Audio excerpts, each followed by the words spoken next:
Welcome to another exciting episode of Humanity 8.0, a podcast where we talk about our post-truth present and our transhuman future, with the aim of sketching out the outlines of what awaits us in the years and the decades ahead of us. This podcast is brought to you by Rokos. Companies with limited IT budgets and personnel can now get the same cybersecurity protection as big enterprises. Rokos' Secure Access Service Edge, SASE solution, with zero trust, provides enterprise-grade comprehensive cybersecurity so that you can focus on your business. For more, please visit www.rokos.com. That's ROQOS.com. And now, here's your host, Dr. Ahmed Bouzid, founder and CEO of Witlingo.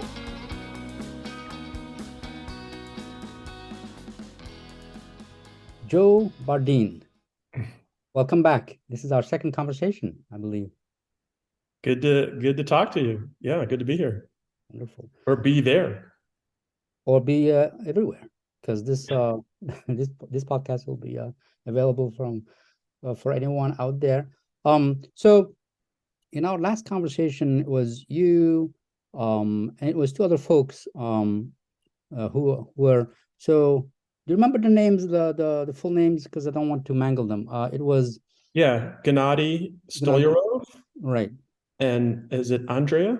Andrea, yes, Andrea Kubit. Kubit, yeah, Kubit. And we had a real nice conversation. The four of us. I'm coming in as an outsider. Really, I'm still learning quite a bit about the key main issues about transhumanism. And in that conversation, a topic that I'm really interested in, which is longevity and death, came up, of course. And you had some really good and strong feelings, which is always a good thing to encounter. When I encounter somebody like that, it's like somebody I can learn from. Okay, why do they have those strong feelings? And I'm sure that that if I engage with them, I'll be able to learn something. So I'm like, after that, he said like, hey, Joe, let's have a conversation. So a few weeks later, here we are. So thank you for making the time. I appreciate it very much. Yeah, happy to talk with you. So I'm going to start with the conference that you run, right? Why don't you tell us about you just had one, right? The 2022 edition. We did. Yeah, radfest. Right. Yeah. Well, tell us about that. How did it? First of all, what is it about, and how did it come about? And how old is it? This is the second year of it, or no? This is the seventh year. Seven. Yeah. Okay. And it's radfest, RAAD fest. So it's Revolution Against Aging and Death, and we call it a fest. It's largely a science conference, but we feel like it's so important for people to connect and to have the community built up. So we have some music going on. We might have an art exhibition next year. And we do have a product expo called Rad City as well, where you can try out and learn about different longevity products and services and service providers. So the idea of RadFest was initiated by myself and James Stroll, who is the director of the Coalition for Radical Life Extension, and Bernadine, who's with James Stroll, are co-founders of People Unlimited. People Unlimited is an immortalist organization based in Scottsdale, Arizona. We felt like we had allowed ourselves to get too isolated and that we needed to have a platform to bring people together, bring scientists and thought leaders together, and put it in the context of super longevity. So longevity is like you eat right, you eat your vegetables, you get your exercise, you don't sit around too much. And statistically, you live like 5 more years. 5 years. So the problem with that is it's not really very inspiring. And some people would just choose to smoke their cigarettes and drink their vodka and, just play it out. But super longevity is about changing our condition. So we're immortalists. We think you should live forever. We want you to live forever. If you want to, we want to live forever. But even if you just live 50 more years, that's a change of your condition, right? That's a change of your state of being. And that also means that if you're someone in your 60s or 70s or 80s and you have some health challenges, you have a reason to really fight it out. You have a future. In other words, you have a future. So that's sort of the essence of radfest. And we get great, a lot of people are, it's been hard to be an immortalist. It's been hard to talk about being an immortalist. It hasn't been that well received. It's better received now. We're starting to see more positive media coverage, but we create an environment where it's sort of the norm. And that's really fun. That's really exciting for people for 3 or 4 days to be in an environment where death isn't the norm, but having an immortalist mindset is the norm. Okay, wonderful. Okay. So I'm going to ask you sort of a blunt question, which is, why do you believe that immortality is a good thing? Yeah. First of all, I think it's important to understand that all human beings are immortalists. And what I mean by this is none of us is really comfortable with the idea of living a limited, finite span of time and disappearing into oblivion. That's not part of our human psyche. So we're all immortalists. However, we haven't felt like we could do it. We haven't had the technological support to do this in the physical realm. So our imagination has supplied us with other kinds of immortality. So some of these immortalities are the obvious ones, like you die and you go to heaven. But others are like legacy.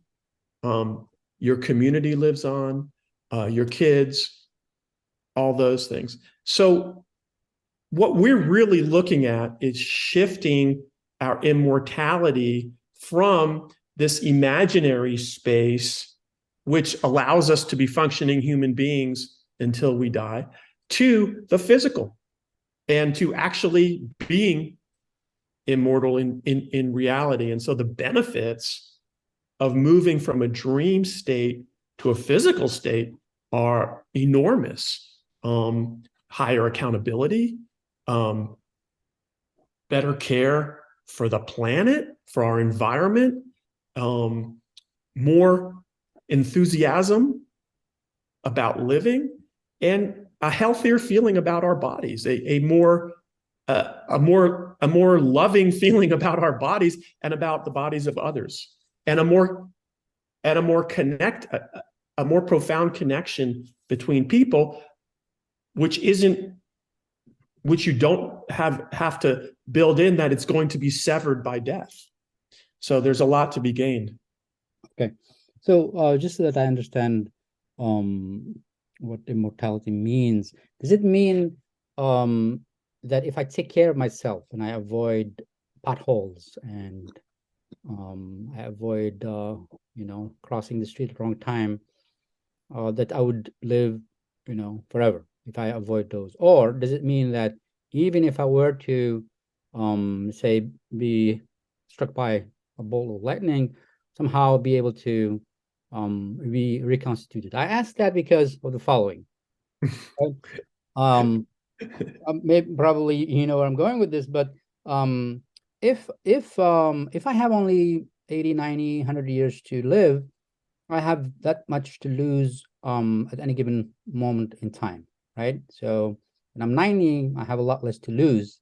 I have only 10 years, and they're not called years to lose to, for example, be part of the save the earth movement. Because let's just say I'm a selfish person, like I don't think about humanity as a whole, and just for my own selfish purposes, screw it, I'm going to live the rest of my life because I have it done, right? But what you're saying is that if at 90 there's there is immortality, right? There's decades or I don't know, centuries ahead. I care a lot more about more strategic, right? About Yes, the future, exactly. right?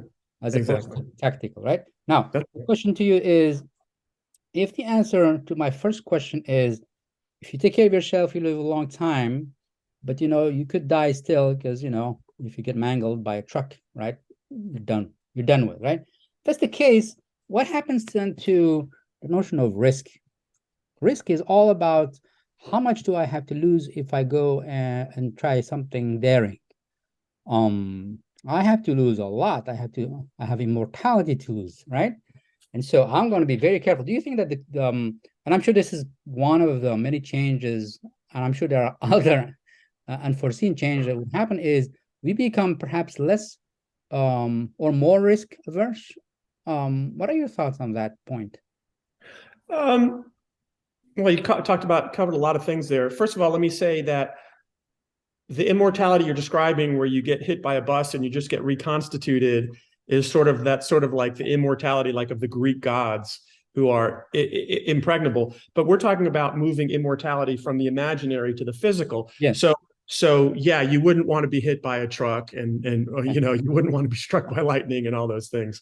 So just to clarify that. Yep. The risk question to me is, I've heard this before, and for some reason I have trouble getting my mind around it. So I guess what are you saying is the problem? Well, the problem is right now, as I'm getting older, I care less and less about how other people see me. I have less to lose. When I was younger, dying young, I lose 80 years of life.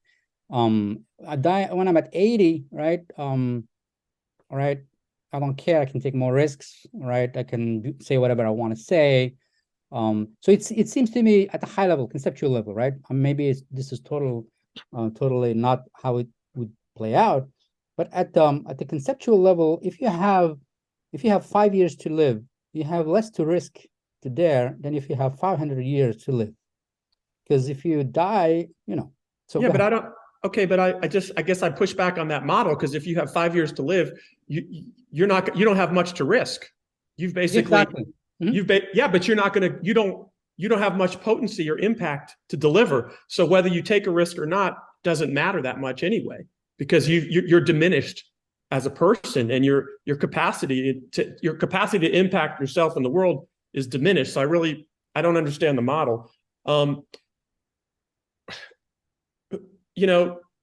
don't know. But the thing is, would you say that one has a lot to lose if one, by making a mistake, will forego 500 years of living?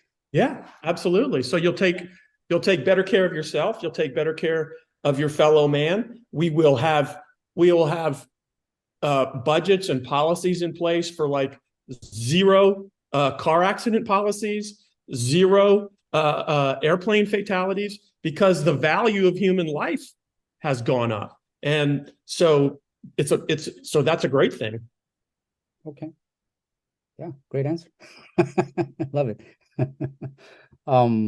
So let me go back to the notion of we are all immortalists, right? Yeah. We can say that about not just human beings, though, right? Every single living organism does not want to die, wants to survive. Would you say that? Yeah, but they don't seem to have the intellectual capacity to envision their death, and so they don't have to have a response to that. They're just trying to stay away from something that's going to kill them, but they don't have this intellectual construct that we have, which is a sense of foreverness and a series of coping mechanisms for its absence, basically. Yeah. But wouldn't you say that the visceral negativity that we have is sort of innate, because we are an organism that lives, and all organisms that live do not want to be killed? My dog, for example, he knows when there's a thunderstorm and he's scared because he thinks he's going to die, and so he has to be taken care of, and so on and so forth. So there's that thing that we share, I think, right? So it's like the viscerality, right? Of course, there's a layer that we are speculating that other animals don't have, but let's just assume it. Let's assume that we have a way of looking at ourselves that other animals don't. But isn't that reaction against death just visceral as It's opposed to? both. Mhm. It's both. It's visceral. Yeah, it's both. Okay. I think, I mean, I feel that about just death at any time. I don't think being 80 changes that much. I think it does because we've devalued the person enough because we're sending them off. But yeah, I think there's a visceral response. Absolutely. But from the perspective of so from the perspective of somebody, let's say, who is 90, okay. Um, I don't think one can say that folks who are in their 90s or their 80s or are about to die are necessarily in a panic or feeling bad, right?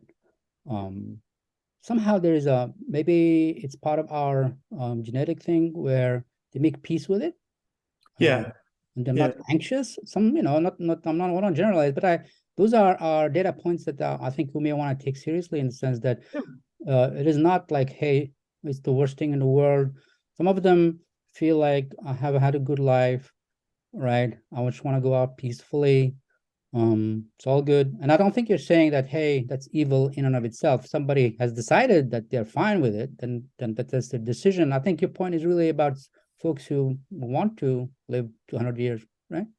Yeah. Yes. I mean, people have to have a way to die because we have the intelligence to conceive of it. We see it coming, and we live in the context of our mortality. So we have to have a way to deal with that. Now, some people are still terrified by death, and in a way, I salute those people because to me, they're more alive to the situation than the others. But I have people that I love who are going down that path, and I want them to have all the anesthetizing ideas and imaginings they can have. I don't want them to suffer, but we do suffer living under that cloud our whole lives. And so there's a repressive element of death. Death is the czar. Death is the oppressor. And we live with that all the time. And different people live with that in different ways, and different cultures deal with that in different ways. But it's painful. It's painful to lose people we love. It's painful to die on people who need us. I mean, who is it that you love, that you want to leave, and who is it that relies on you and loves you that you want to let down? I mean, the answer is nobody. We've just been forced into this situation. So as high achieving people, we just make it okay. And that's something we've had to do, but it doesn't mean it's doesn't mean it's a good thing. It's not a good thing. Okay. Let's differentiate between, we all say this person died too young, right? Right. Right. And it's tragic when it says somebody has left young children, right? Let's differentiate between that case, right? Where I think nobody would say, hey, they shouldn't. Well, it is natural. Everybody would react, say, we should have done everything we could to prolong their life, and so on and so forth. Let's differentiate between that and somebody who has done what they've done. Let's say when we are in our 70s, whatever, when our children don't need us anymore, right? We have written the books that we wanted to, visit the places we wanted to visit, and so on. So we have there's less of a need for us and less responsibility, and so we can go without causing a lot of grief and damage and so on. Of course, there's always the grief of having lost someone who's been in your life, even if you don't need them or anything, just they're being there as a tie to the past and so on, is all value. But let's differentiate between the two. The first one, I think nobody would argue with you, right? Extend their life for sure. But how about those who have done what they came, meaning how about those who are now in a position where really it's all about them enjoying life, nothing more than that? What do you think? Well, I think there's a definition of a person. There's a definition of adulthood, which is extremely confining It's extremely limiting. And those people who really come through adulthood under those terms and really feel fulfilled, sorry, well, great for them. But it's not really a fulfilling way to live, I don't think. So it's like you're in prison and you make the best of being in prison. Well, fine, but isn't it better to be out of prison? You know, also, look at our society. Look at history repeating itself. Because some of the wisest people, when they come to power, and we can't get over their loss. We just think we do, but we don't. As a society, we don't really get over their loss. Like what? Look at like Nelson Mandela in South Africa. Such a unique man, such a unique set of talents and abilities. How much further along would South Africa be if they still had Nelson Mandela? How much further along would we be? So this idea that it's just, we're not paying a price, we're paying a huge price. And I mean, I would argue that our environmental crisis is a direct result of the mortality model. It's everybody grabbing what they can while they can, and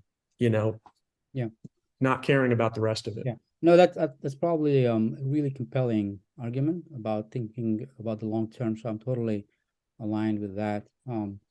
So now let me ask you this. So let's think about like the Nelson Mandelas and Martin Luther Kings and Yes, and Gandhi and Einstein, right? Folks who, contribute quite a bit, like, yeah, in an epical way, right? Let's think about them. Now, do you think that an Einstein and a Martin Luther King and all these folks, do you think that by virtue of them having survived, lived on, let's say we still had Einstein now, right? Aren't those sort of creating centers of power so that change is, Einstein, for God's sakes, right? And he's still alive, right? He would be like a god, and so would Mandela, and so would Martin Luther King, meaning their death allows some space for new things to happen, new ideas, new power structures, and so forth, as opposed to empires that are set up by these folks who, I'm just thinking about, right? And it doesn't have to be these folks necessarily. It could be me or you. After 200 years of work and networking and knowledge and wisdom and money, right? We become sort of like really powerful. Go ahead. Yeah, I mean, that sure, that could happen. But I think what I'm really talking about is a different experience of being human, where we live many lives. We become many people over time. Look, if you live 1,000-year lifespan, let's just say, for example, your personality is not, you're going to get bored with just being who you are. So I think there's a different experience of being human that also takes us out of a very repetitious state of being, where we really, what do we do?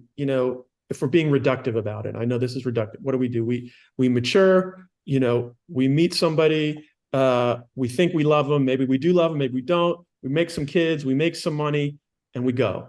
So, that's the wheel that everybody's on. And I think what we're talking about here is getting off that wheel. Now, if you're free from that wheel, do you need to hoard power in the same way?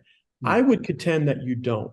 And you don't need to hoard resources, and you don't need to hoard power, because really you truly have abundance. Because without abundance of time, there is no real abundance. And that's why we have these very narrow-minded billionaires, because really they're in the same boat you and I are. But if we have abundance of time, then I think we have true abundance. And then I think those power plays, those power dynamics are different. You've been listening to Humanity 8.0 with your host, Dr. Ahmed Bouzid, founder and CEO of Witlingo. Brought to you by Rokos. Thanks for listening.